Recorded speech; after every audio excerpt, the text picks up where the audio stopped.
You've probably seen the data.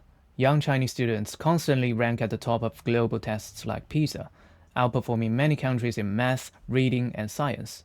At the highest level, they are solving problems that have puzzled mathematicians for over a century. In 2026, 2 of the 4 winners of the New Horizons in Mathematics Prize, often called the Oscars of the math world, were trained at Peking University. But at the same time, you're seeing something that doesn't match those results at all. Chinese engineers charged with stealing AI secrets, widespread academic fraud, and increasingly aggressive behavior on the global stage. Both of these are inextricably linked to the exact same education system, centered around the Gaokao, China's notoriously difficult national college entrance exam, taken by tens of millions of students every year. And I know that because I lived inside it. For years, I slept 5 hours a night, studying 7 days a week for that single exam. I aced it. I got into a top university. It gave me the discipline to build a career in Shanghai during one of the fastest economic booms in history. The system works. But after stepping outside it, I realized something else. Something you don't see in rankings, awards, or GDP numbers. In this video, I'll break down how this exam system became one of the most powerful engines of wealth creation in modern history, and why that exact same system is also producing distortion, resentment, and behaviors that are now showing up across the world. To understand why this structure creates such realities, we have to go back much further into history. For thousands of years, China was a vast agricultural civilization. To maintain a massive empire, the state required a highly sophisticated apparatus, powered by the Keju, the imperial exam system used to select competent officials. One of the reasons a standardized exam could be implemented across such a vast territory was China's deeply cohesive writing system. Unlike the more volatile alphabetic languages of the West, logographic Chinese characters prevented divergence, even as spoken dialects evolved. Furthermore, since the Song dynasty, the introduction of standard pronunciation through the book Guangyun removed spoken barriers entirely. Combined with a widely shared and scalable writing system, it made the empire's control through elected officials incredibly effective. Philosophically, for over a millennium, China operated on a shared framework rooted in Confucianism. As the analect state, when one excels in learning, let him take office. And do not worry about having no position, worry about whether you are worthy to hold one. This meant that status anxiety was intended to be directed inward towards self-cultivation, rather than outward at circumstance. It created a social contract where your status was determined by the demonstrated merit of the Keju exam, rather than by birthright. You were convinced that your entire future depended on how well you performed on a single test. However, after Mao established the People's Republic of China in 1949, based on the Soviet model, that structure was completely dismantled, climaxing during the Cultural Revolution in the 1960s. Schools were shut down, intellectuals were persecuted. Mao dismissed all Confucian ideas of merit as a root cause of China's failure to confront hostile imperialism, replacing them with illiberal, utopian promises of perpetual class war. There is a dark joke on the Chinese internet about the biographies of patriotic Chinese scientists who returned from abroad to build the nation during that period. The bios often read, born 19XX, died 1968. Everyone knows what that means. They were eliminated during the peak of the Cultural Revolution in 1968. For 3 decades, an entire generation lost complete access to education. Then everything flipped again. Deng Xiaoping and his pro-capitalism allies waged a life-or-death struggle after surviving repeated purges, assassination attempts, and public humiliations. When Mao died in 1976, Deng's faction quickly seized a narrow opening, arresting Mao's radical team in a midnight coup. By 1978, the old meritocracy was restored by establishing a standardized national exam system. With the crushing restrictions finally lifted, the immense intelligence and resilience of the Chinese people were unleashed. My own family utilized this 1978 exam reform to earn degrees in medicine and engineering, achieving a level of advancement that was previously unimaginable. This dramatic shift resulted in Chinese parents developing an excessive obsession with exam-oriented education. Hoping the anti-merit nightmare would never repeat itself, they strictly required their children to follow this proven path, giving rise to the famous tiger parents phenomenon. But the system wasn't rebuilt on neutral ground. Although meritocracy returned, The political structure that had previously destroyed it never disappeared. After Deng's reform, the regime maintained a paradoxical admiration of Mao for his initial founding of the country through autocratic rule. Even the global backlash against the 1989 Tiananmen crackdown on pro-liberty citizens did not sway the elites. Having staged a life-or-death coup, they believed they had finally kept the massive empire together by seizing the ultimate truth, embracing Western capitalism through illiberal rule. There is a famous joke about this era. Deng Xiaoping is in a car driven by the Premier Li Peng. They reach a junction, Russia on the left, America on the right. Li asks which way to go. Deng replies, turn the left blinker on, but drive to the right. That contradiction still defines the system today. And it's exactly what turns meritocracy into something much more unstable. In a radical way, today's exam system was heavily shaped by China's economic growth model, a provincial tournament, where local officials competed for promotions mainly by delivering higher GDP. So resources followed outcomes ruthlessly. Funding went to elite urban schools in cities like Beijing and Shanghai. Those schools produced the highest Gaokao scores, raised China's universities in global rankings, and most crucially, educated the children of senior CCP officials. By contrast, educational infrastructure in rural and inland provinces like Guizhou, where I grew up, was systematically underfunded, not through malice, but through the cold logic of the regime's unchallenged reward system. On top of this, students are required to attend school and take the Gaokao only in their registered home province. If you grew up in Beijing or Shanghai, your chances of getting into a top university are 5 times higher. For the country's most desired school, Peking University, the gap is stark. The admission rate is about 1.02% for Beijing students, but only 0.035% for students in Guizhou. It is roughly 30 times harder for a Guizhou student to win a place. That's not a small gap. It turns what is supposed to be a national exam into a postcode lottery, fundamentally changing what merit actually means in practice. If this were in other countries with constitutional legal challenges or vibrant independent media, this kind of gap wouldn't stay hidden for long.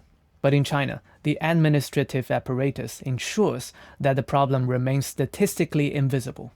Even though exiled journalists constantly expose these problems overseas, they never receive enough attention within the heavily censored Chinese internet, allowing the central government to remain indifferent.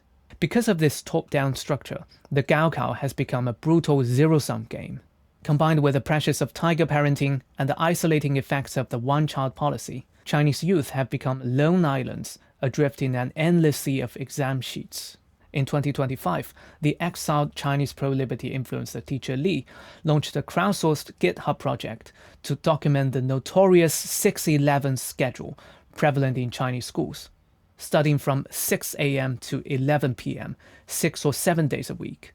Collecting thousands of anonymous reports, the project illustrated how Chinese students frequently endure longer, more oppressive hours and fewer rest days than actual prison inmates, leading to widespread mental health breakdowns and self-harm.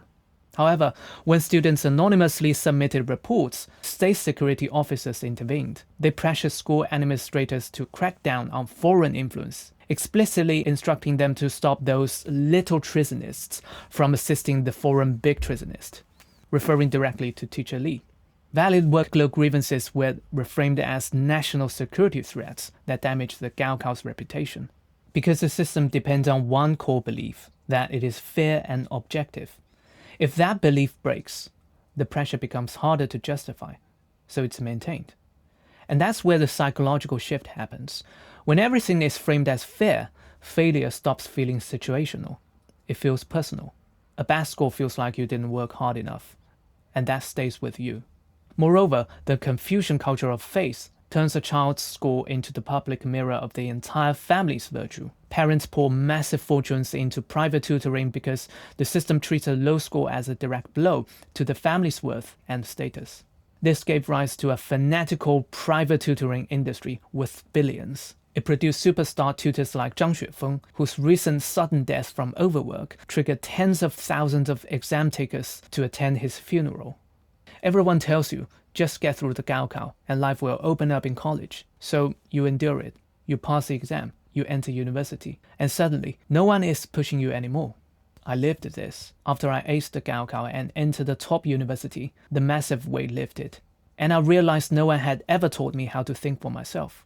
I started doing everything I was forbidden to do before the exam. I skipped classes en masse, became a frantic performer in a metal band to vent my anger, stayed up all night in nightclubs, and abused alcohol. It's not just personal, the data reflects this systemic burnout. While 15-year-old Chinese students dominate global PISA tests, research shows their critical thinking skills actually decline during their college years, unlike their US peers. This partly explains why some overseas Chinese students behave in grotesque or resentful ways once they step outside the Gaokao-oriented system. They were never taught how to deal with a non-standardized world filled with nuance, nepotism, and corruption. They are rarely equipped with the mindsets needed to navigate hierarchies drastically different from the one they were programmed for. By the way, I actually made a video talking about how this lack of critical thinking had a huge double-edged impact on how China built its tech power. Check out my previous video here. With all that being said, this system doesn't operate insulated from the outside world. Once integrated into the global economy, the exam system also became an engine of enormous wealth. Opening up to the outside world provided an escape hatch. It allowed those disillusioned by the exam system to find new opportunities elsewhere. Foreign direct investment and fascination with Western capitalism brought a new utilitarian mercantilist mindset. People trained in the grueling Gaokao system took their intense discipline and applied to tech and commerce. They didn't have the sales equals sleazy mindset that holds many back in the West. Their audacity to make money was fueled by the survival instincts honed in the exam matrix. You could feel the vibrant momentum of rapidly booming startups everywhere, fueled by Western tech transfer. Famous Chinese apps like RedNote were initially built by former employees from Google China and Uber China, people who were forced out after the foreign platforms were shut down for refusing to accept arbitrary state rules. Despite political constraints, the scale of the globalized economy fostered a more genuine merit-based system where competence determined employment. I saw this firsthand. Disillusioned with the initial path, I deviated from it. Through relentlessly learning from globally renowned industry figures in Shanghai, I established a tech-oriented music production career there. My hard work paid off. My work was featured in blockbuster films and video games released worldwide. Outside the Gaokao-oriented system, performance matters more than exam scores. Furthermore, if the training backgrounds from the two systems blend organically, you get the astonishing results I mentioned at the beginning. Two Gaokao winners, Wang Hong and Tang Yunqing, furthered their education and academic careers in America's system, ultimately contributing to a historical mathematical breakthrough. And the work they are doing isn't abstract. It underpins industries like wireless communication, medical imaging, and data transmission, fields worth trillions. It proves that the same discipline that drives test performance can drive sustainable innovation, if it's placed in a system that allows experimentation and rewards initiative. That's part of how China built so much wealth so quickly. But this path isn't evenly available. To gain access, you must have experience in global markets and environments where different rules apply. Without that, most people remain inside the original structure. So you end up with a split outcome. Some people adapt, expand, and build across systems. Others remain optimized for a system that doesn't fully translate outside of it. And that difference becomes much more visible over time. For those who stay within the state system, the incentives change fundamentally. In that context, loyalty is just as important as performance, if not more so. Some people who fail the Gaokao are absorbed into state-run businesses such as censor-on-demand firms. There is a stark irony in an interview where a Chinese censor discussed how he failed academically, yet was given enormous state power to censor dissenting articles written by academically successful writers. Others move into more elite tracks through institutions funded directly by Ministry of Foreign Affairs or Public Security. They enter the heart of the state apparatus, where indoctrination is exponentially harsher. They face crueler standardized exams and more rigorous scrutiny of their political opinions. They are heavily trained in anti-imperialist ideology and revanchist patriotism. Those who finally survive and prevail in that closed system become China's dogmatic elites and ideologues. When they operate internationally, the differences in their programming become highly visible. We see the theft of advanced AI technologies by Chinese talents embedded in Western firms, exemplified by Lin Weiding's recent exfiltration of over 2,000 pages of Google's confidential secrets to launch a Beijing startup. We see industrial-scale model distillation attacks on US platforms conducted by Chinese AI firms like DeepSeek and Minimax, using millions of proxy queries to replicate proprietary AI models at low cost. These issues reflect that when they enter open systems, they often prioritize winning at any cost rather than collaboration. But they don't represent everyone trained in the system. There are also many individuals who move in the opposite direction. Students, professionals, and insiders who gain exposure to open environments often reassess the systems they came from. Many speak openly about it, sometimes at immense risk. Many overseas Chinese students bravely speak out against China's aggressive policies, its unsustainable models, and the abuse of ethnic minority rights. Despite facing imprisonment for their views, they continue exercising free speech, building on the courage that forced the regime to ease its harsh 2022 lockdowns. However, the balance between these two forces is tilting alarmingly. China's state-sponsored actors are increasingly exploiting the Western open society's internal malaise and nihilism. Open systems thrive on accountability, debate, and genuine meritocracy. But when institutions chase short-term gains, these foundations weaken. For example, top universities like Cambridge quietly discourage talks on the misery created by China's system. Their policies favoring widening participation and contextual offers have prioritized full-fee Chinese enrollments over meritocracy. Cambridge receives tens of millions in funding from Chinese entities, and around 25% of its tuition revenue from Chinese students. So it chooses short-term harmony over free speech. Similarly, executives at major Western tech firms keep sourcing cheap lithium and cobalt from supply chains tied to Chinese firms' labor abuses and environmental damage, because confronting it will raise costs and slow their green targets. US companies like IBM, Dell, and Cisco have sold billions of dollars worth of computing hardware and analytics tools directly to Chinese police, enabling the surveillance and detention of prisoners of conscience. Under such global conditions, the bitter irony is that the ideologues trained in China's pathological exam system don't feel the pathology anymore. Many Western elites contribute to the repression that silences the conscientious Chinese voices the West claims to champion. And that's real danger. An exam system that trains people to optimize for one narrow definition of success doesn't just stay inside its borders. It scales through global markets, institutions, and incentives. I lived inside that system. I benefited from it. But I've also seen what it leaves behind, in people, in dignity, and in the way it reshapes the definition of freedom globally. And if we don't recognize how it works, we don't just misunderstand China. We start repeating the same logic ourselves.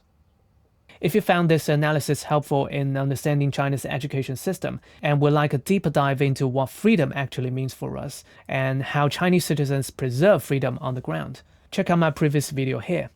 Thank you for watching. Stay well.